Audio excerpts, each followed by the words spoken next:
Welcome to our Sunday morning meditation service.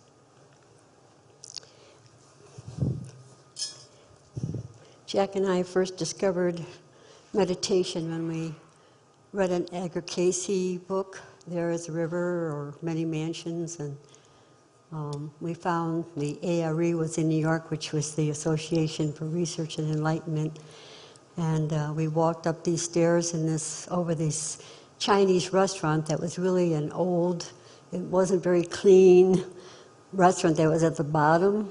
It was just kind of like not a great vibe. We walked up these stairs and were greeted by the most beautiful human beings ever created, all older. And we were very young then. We walked in and we were so blessed with the presence of these enlightened people that were so loving and so kind. And we did meditation with them. And then as we came up those stairs, all the young people started coming. And I just feel that the meditation is so important in one's life, even if you do 10 minutes every day, to start your day in that presence of the Creator, so that you're living your life for the destiny that you're supposed to be doing, and you don't get caught up in materialism and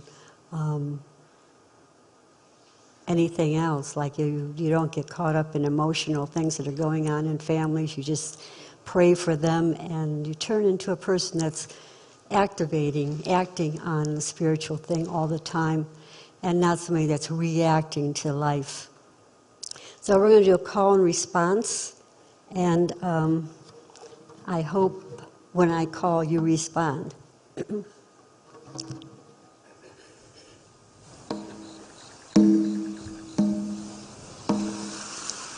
Oh, Great Spirit, the earth is sacred. Every tree, every shore, every mist in the forest brings us peace evermore. We are part of the earth, and the earth is part of us. Grant us strength to do our share as keepers of the earth.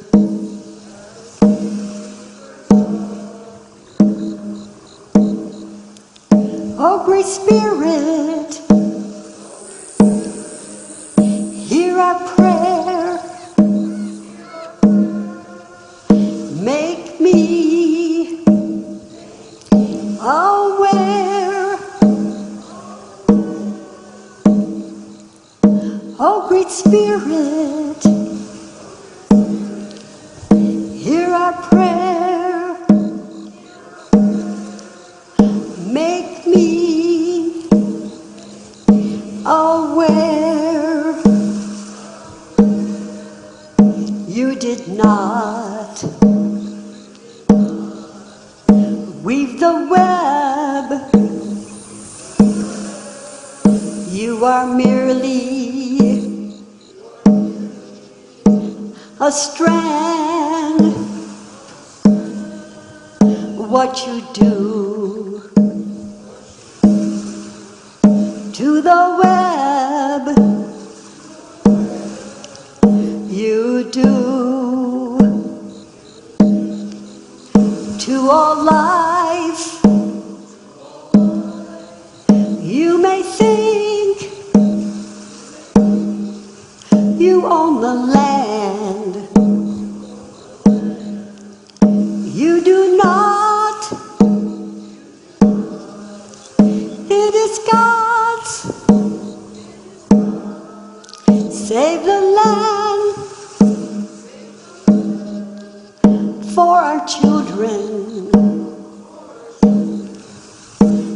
as keepers of the earth.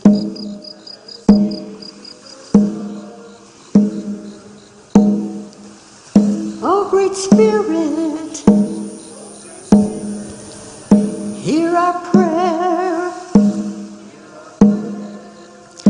Make me aware. Oh, Great Spirit, hear our prayer.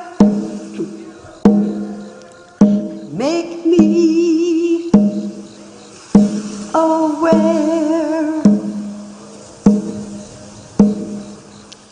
Oh, Great Spirit, hear our prayer. Make me aware. Oh, Great Spirit, hear our prayer. Make me aware. Oh, Great Spirit, the earth is sacred. Every tree, every shore, every mist in the forest brings us peace evermore. We are part of the earth, and the earth is part of us. Grant us strength to do our share as keepers of the earth.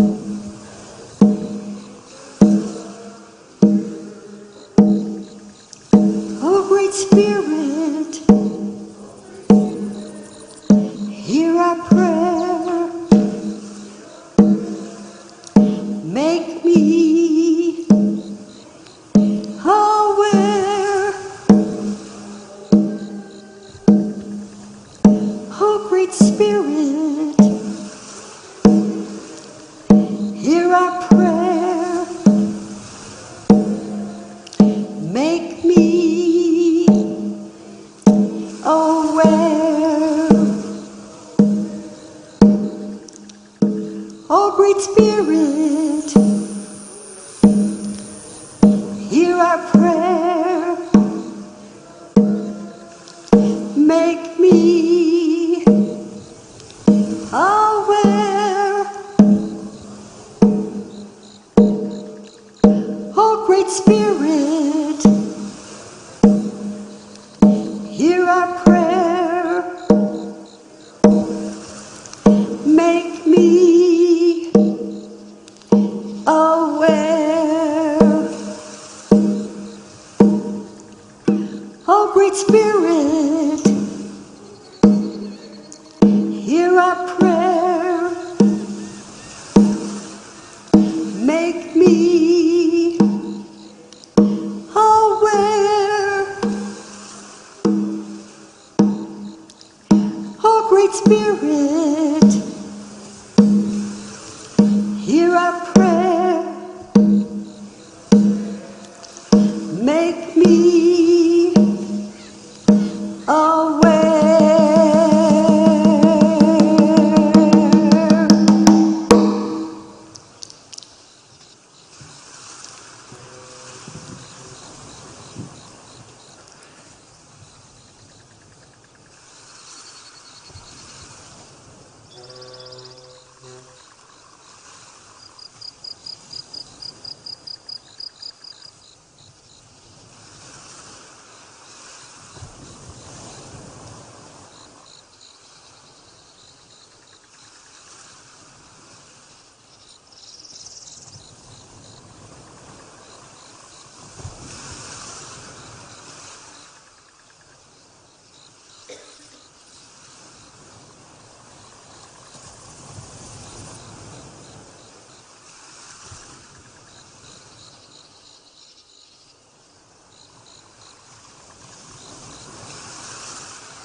Good morning, everyone.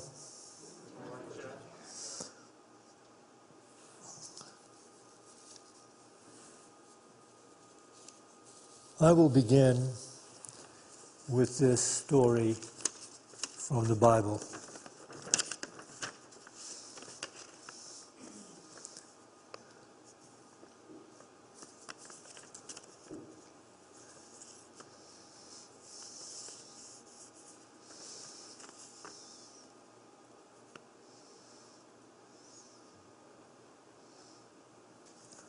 This is from the Gospel of Luke, chapter 7, starting with verse 36. Now one of the Pharisees requested Jesus to dine with him, and he entered the Pharisee's house and reclined at the table. And behold, there was a woman in the city who was a sinner. And when she heard that he, the master, was reclining at the table in the Pharisee's house, she brought an alabaster jar of perfume, and kneeling behind him at his feet, weeping, she began to wet his feet with her tears, and kept wiping them with the hair of her head, and anointing his feet with perfume. When the Pharisee saw this, he said to himself, if this man were a prophet, he would know who and what sort of person this woman is who is touching him, that she is a sinner. And Jesus, knowing his thoughts, said to him, Simon, I have something to say to you.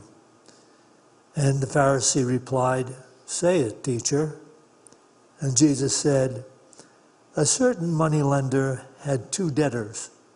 One owed him 500 denarii, and the other 50. When they were unable to repay, he generously forgave them both. Which of them will love him more? Simon answered and said, I suppose the one he forgave more. And the master said to him, you have judged correctly. And turning toward this woman, he said to Simon, do you see this woman? I entered your house, you gave me no water for my feet, but she has wet my feet with her tears and wiped them with her hair.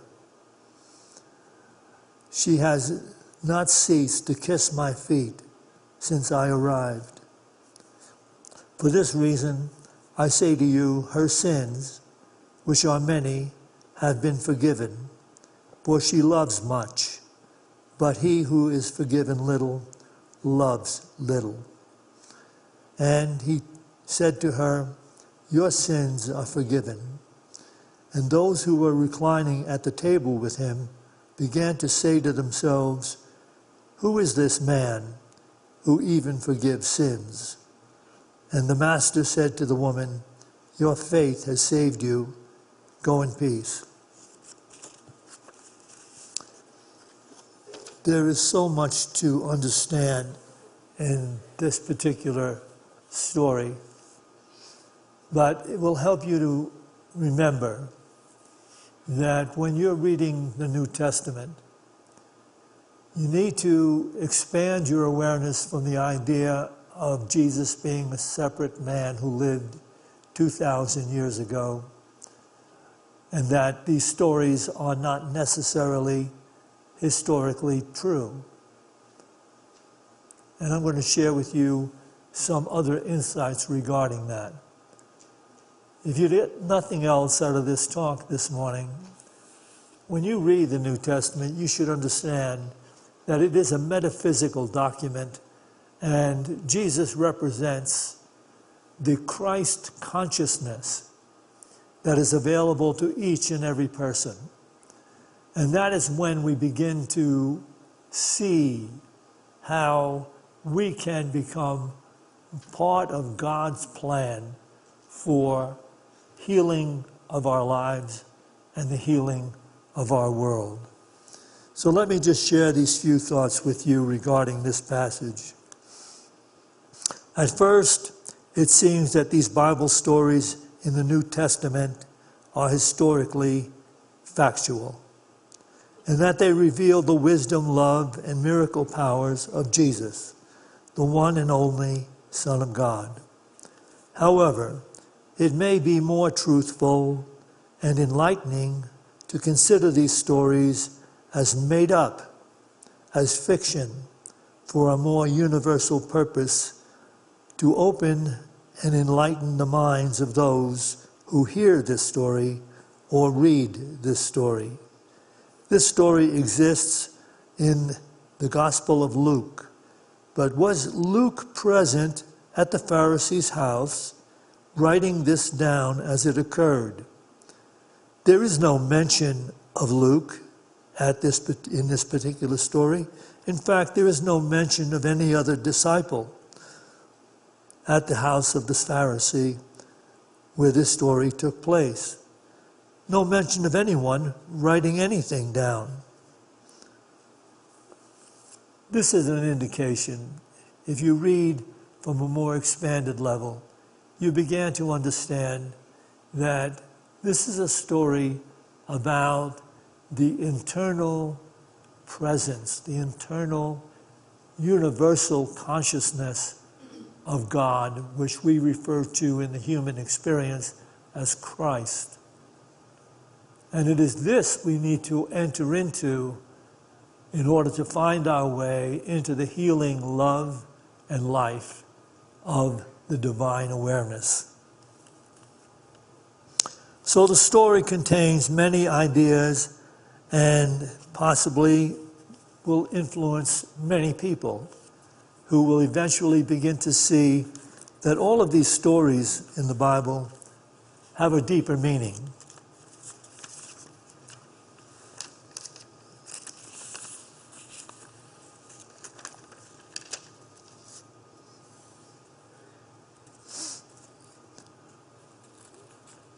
If it were my choice back in the day, if I had written this story, I would have confined it to the statement, the one statement that he made, this powerful statement, which really is a mind-opening statement.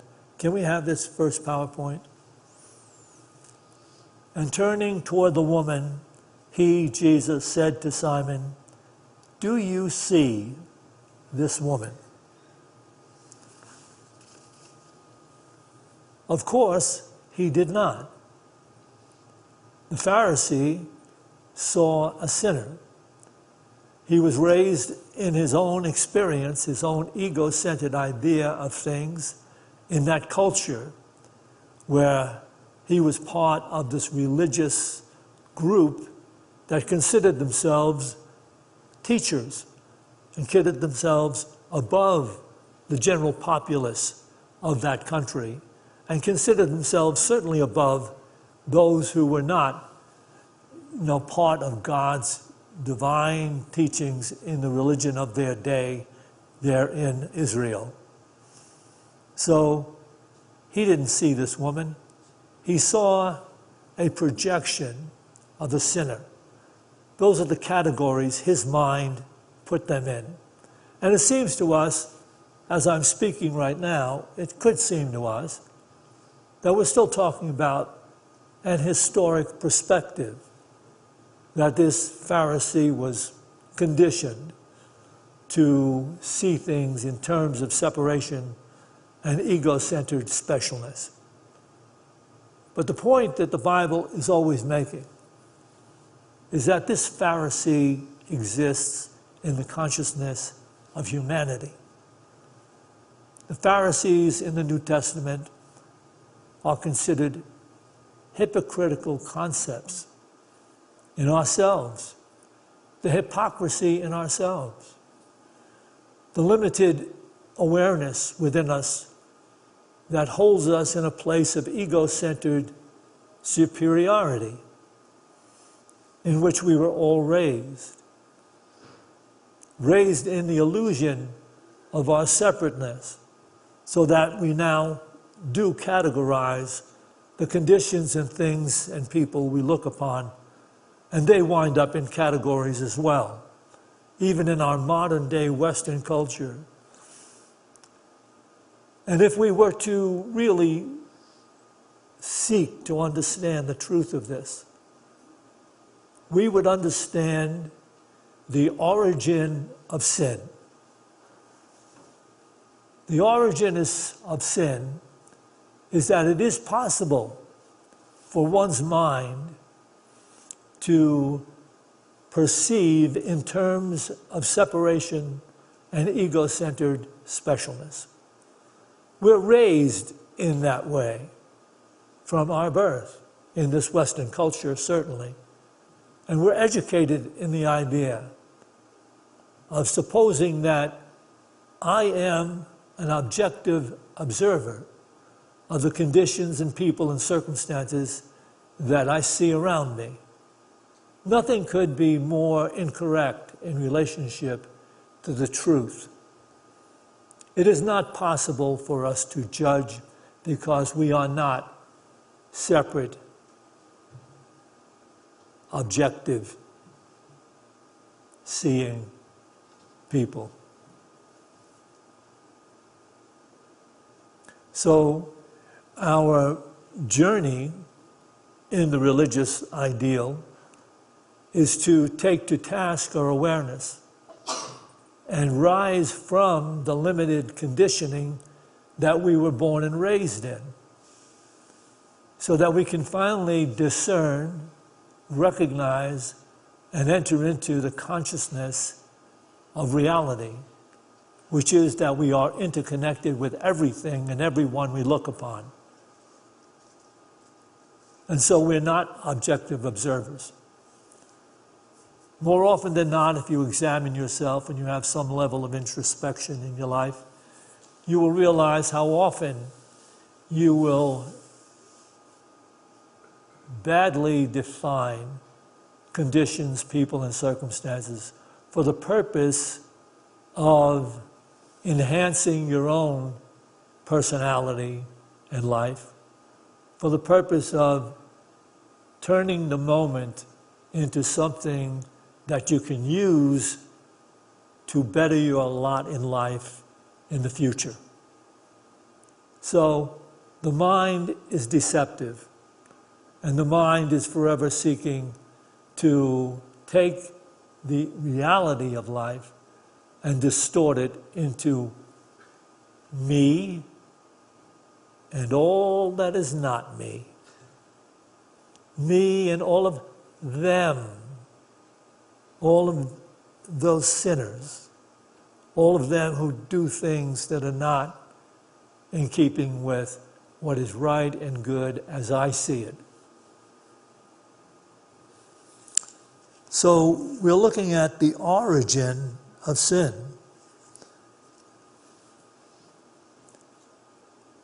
And that comes with the definition of being a separate body-mind in a world of separate others. And so from my point of view, that line, do you see this woman, is a line that literally opens us.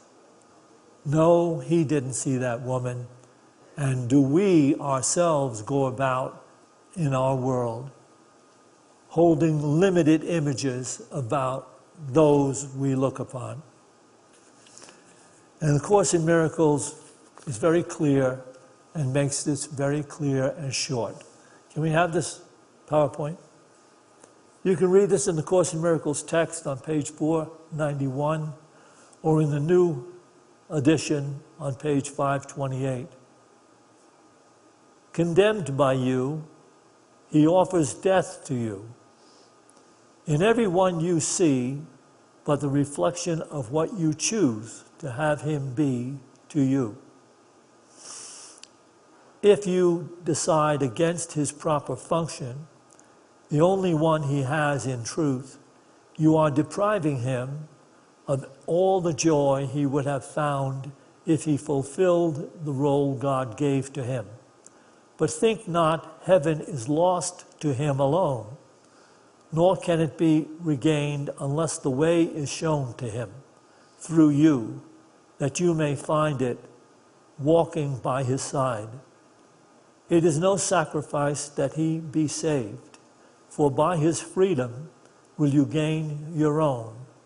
To let his function be fulfilled is but the means to let yours be. And so you walk toward heaven or toward hell, but not alone. Can we take this back again, please? Speaking about your brothers and sisters, if they are condemned by you, they also offer you death. And this means death of your consciousness, death of the insight that brings us to understand how to live effectively, harmoniously, joyfully. It's death to the awareness divine if you hold these limited thoughts about others. And he goes on to say, in every one you see but the reflection of what you choose to have him be to you. If you decide against his proper function, which is divine,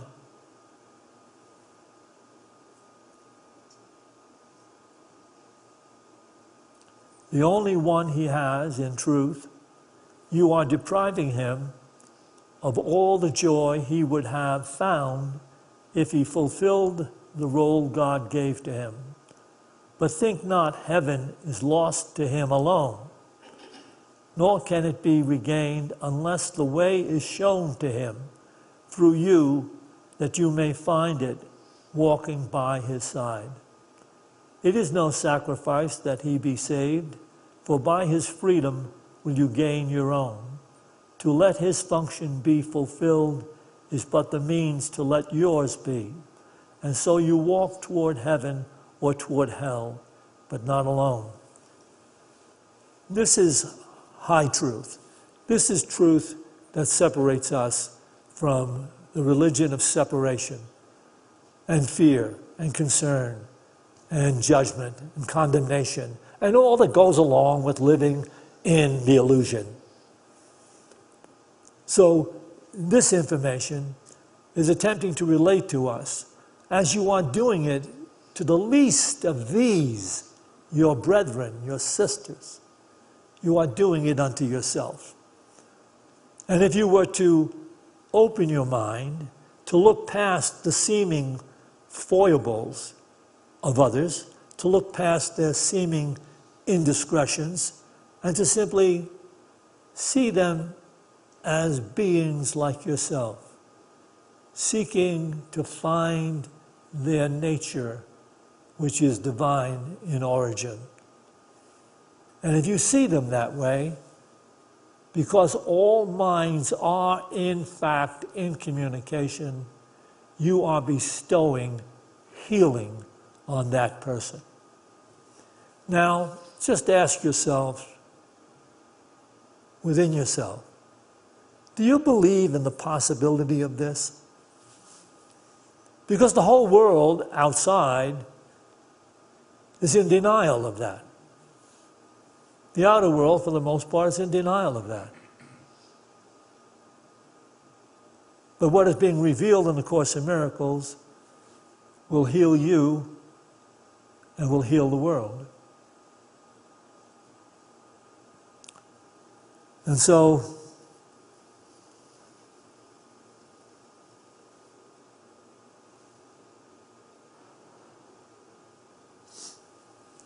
as we enter life, we should know that there is a calling that we all have.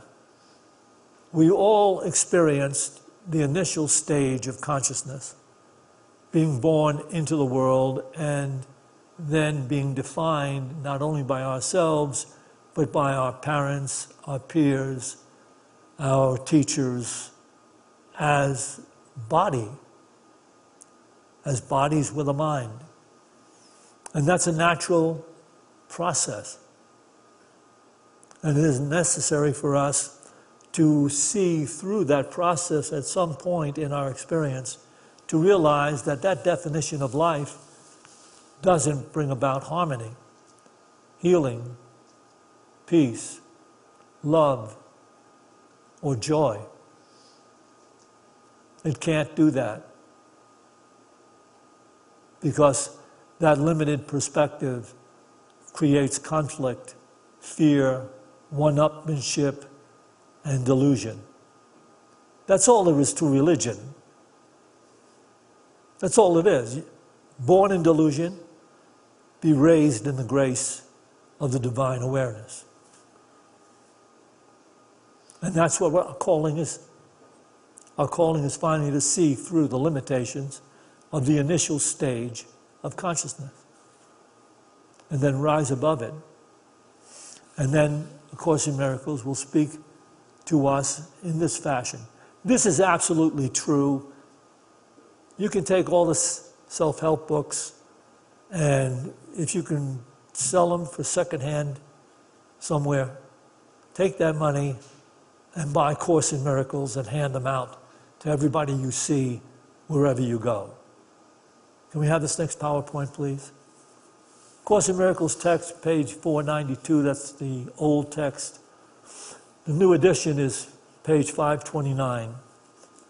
The grace of God rests gently on forgiving eyes, and everything they look on speaks of him to the beholder. He can see no evil, no thing in the world to fear, and no one who is different from himself. And as he loves them, so he looks upon himself with love and gentleness. He would no more condemn himself for his mistakes than damn another. He is not an arbiter of vengeance, nor a punisher of sin. The kindness of his sight rests on himself, with all the tenderness it offers others. For he would only heal and only bless, and bring in accord with what God wills.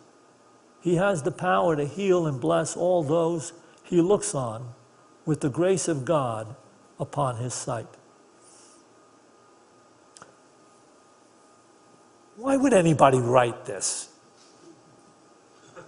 Why would anybody just sit down and write everything that flies in the face of the thinking of the outer-directed, illusion-driven thinking of the world?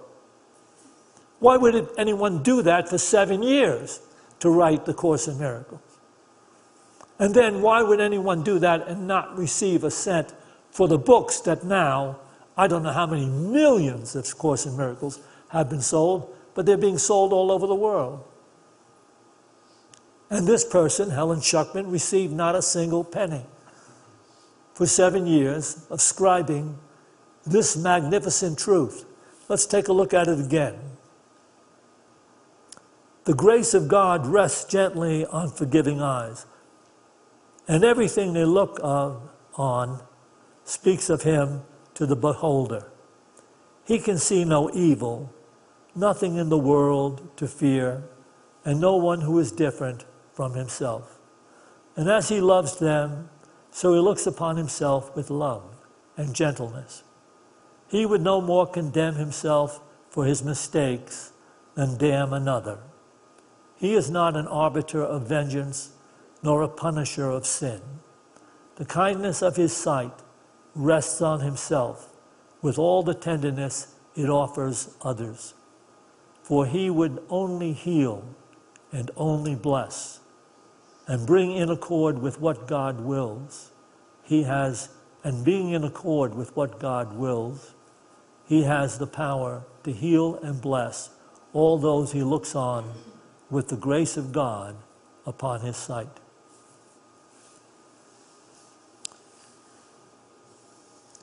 So, since Helen Schuckman scribed the Course in Miracles by virtue of the Christ consciousness coming through her, she would actually state along the way that she could stop writing in the middle of a sentence and go about doing something else, even for a day, something else, and then come back and pick up right where she left off in the middle of that sentence. So divine was the inspiration that came through her for this Course in Miracles. And she's not standing alone in this ideal that the divine intelligence we refer to as God is this that we sometimes refer to as inspiration or the spirit within, and quite commonly often called intuition. And yet, this same inspiration, intuition, is available to each of us, but only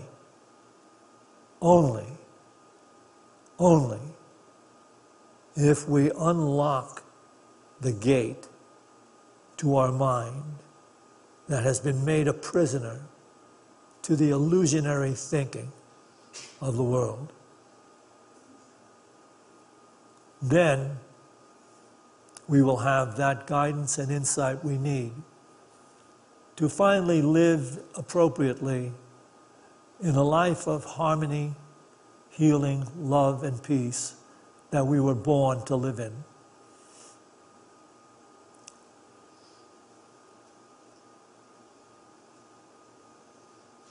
Down through the ages, especially being in the ministry, I have met people that, they had a bad experience. They may have grown up in the presence of parents that had no sense of the rightness and love necessary to be a parent.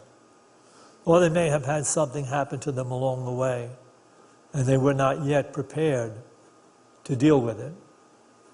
And so they have, and I've met people like this, rejected the idea that you are open in any given moment to receive the insight, healing, love, and peace of the Creator. And so they go about struggling and stumbling and meeting more and more difficulties in a state of blame and being the victim of life throughout. And yet, the only thing that can open that door, and this is amazing when you think about it, the only thing that can open that door is the person himself or herself. Because, and this is almost a declaration of the love of our Creator, because we were given free will. You can, if you continue to decide to reject the notion that you are, moment to moment to moment, receiving exactly what you are sowing through your mind. You can reject that truth.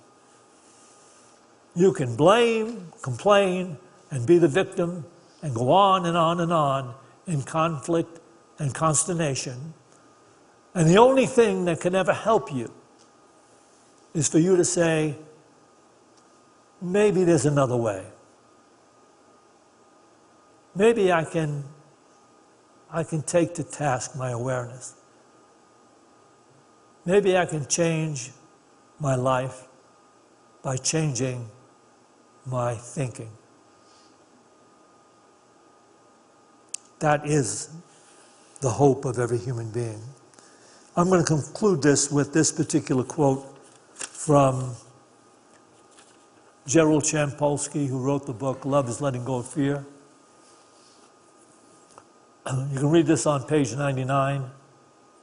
Everything we think, say, or do reacts on us like a boomerang. When we send our judgments in the form of criticism, fury, or other attack thoughts, they come back to us. When we refrain from making judgments and send out only love, it comes back to us. Today, be willing not to make condemning judgment against anyone you meet or even think about. See everyone you meet or think of as either extending love or as being fearful and sending out a call for help, which is a request for love. Can we take that back again, please? And by the way, you should know that all of these typos are forgiven. And it's not the person that types them. It's me. I get in the office, and I got in late today. And as I get in, I've got to take these comments, I got to take them from A Course in Miracles, I have to cut them out, put them in what order they're going to be in, and I have to get them to this gal that's going to type them up. And it's like the last minute, and there's a billion things that this person has to do as well. So she's doing a great job just getting through it the way it is. But the error is mine. I have to, and the problem I have is that I'm married.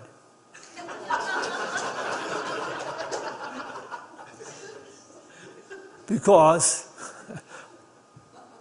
I would definitely be here a lot earlier every Sunday. And I'm not holding this against Norma. I understand it. She has a lot more to do in the morning to get ready than I do. So we don't get here as early as I'd like to be here. And therefore, we have this error going on with these typos. So it all comes back to me. And you don't get anything out of what has taken place here this morning. At least you can leave saying to yourself, God, this guy is so humble. I'm going to finish up with this. Everything we think, say, or do reacts on us like a boomerang. When we send out judgments in the form of criticism, fury, or other attack thoughts, they come back to us. When we refrain from making judgments and send out only love, it comes back to us. Today, be willing not to make condemning judgment against anyone you meet or even think about. See everyone you meet or think of as either extending love or as being fearful and sending out a call to you for help, which is a request for love. All right, we're going to take a few minutes to meditate together. You can begin by taking a couple of deep breaths. As you release the breath, just take a moment to consider what a gift breath is, what a gift life is. And with each breath, release any particular concerns that you may be harboring. As you work on this journey toward clearing your consciousness of fear, you will clear yourself of concern, and you'll open yourself to the divine inspirations of the living God.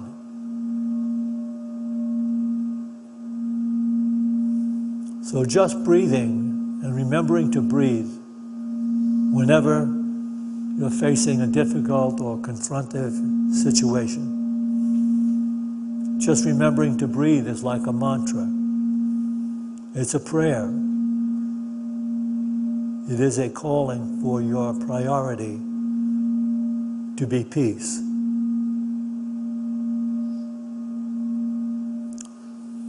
And you may want to bring to your mind right now this particular ideal. Gently focus your mind upon this ideal.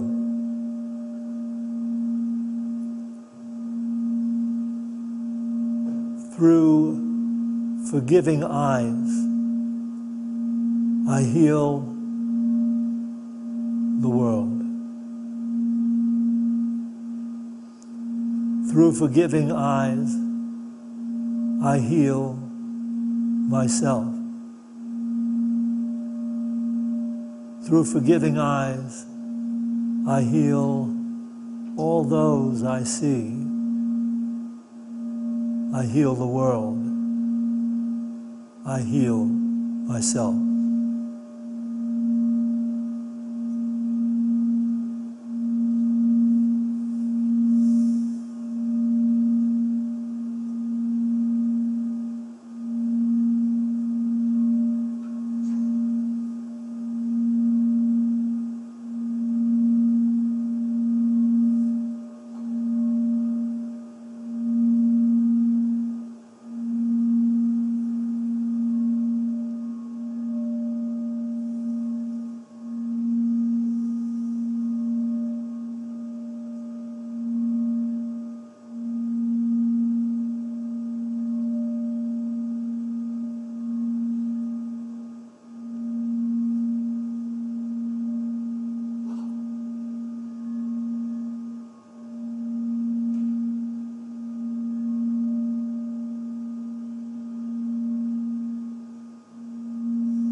As we go forth from this meditation to those places we occupy in time and space, let us go forth with a greater determination to be awake in the process of living, so we can bestow forgiveness, peace, and love.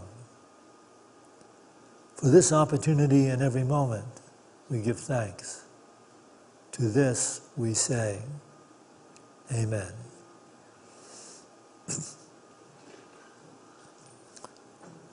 We will take an offering for unity now.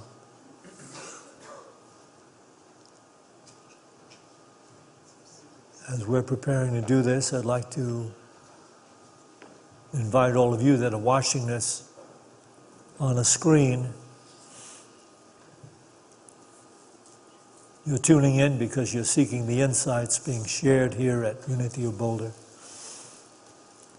You could do us a great service and yourself as well if you decided to financially support Unity of Boulder.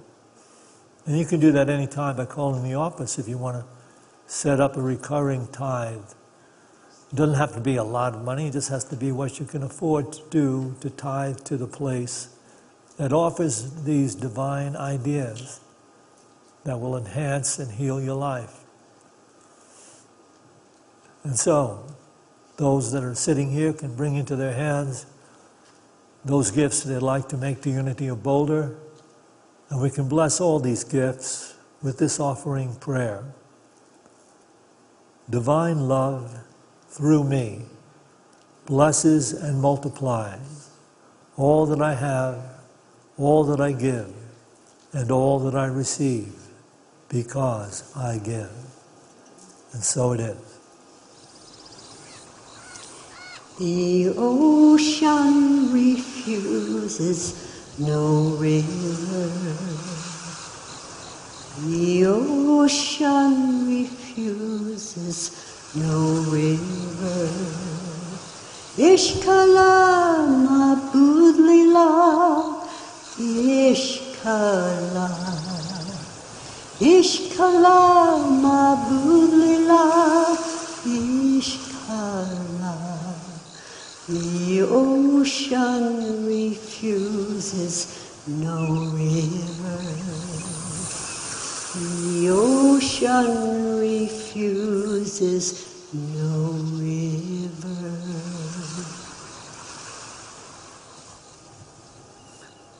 Join me now, please. We dedicate this tithe to the will and the work of the Spirit of Truth, the Spirit available to each of us, the Spirit that joins all of us. We dedicate this tithe to the victory of the Spirit of Truth. Amen.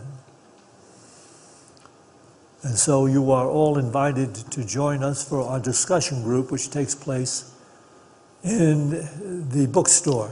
There's a special room with chairs circled up, and you can join us and you can ask any question you may have about this particular talk this morning, or anything else that has to do with unity or spiritual truth. These are lively discussions, and it's really a marvelous thing to be involved with. So you are invited to join us in the bookstore through these doors to your left.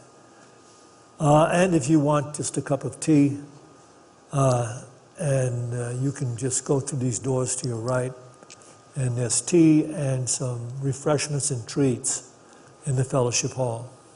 To everyone, have an awakening day.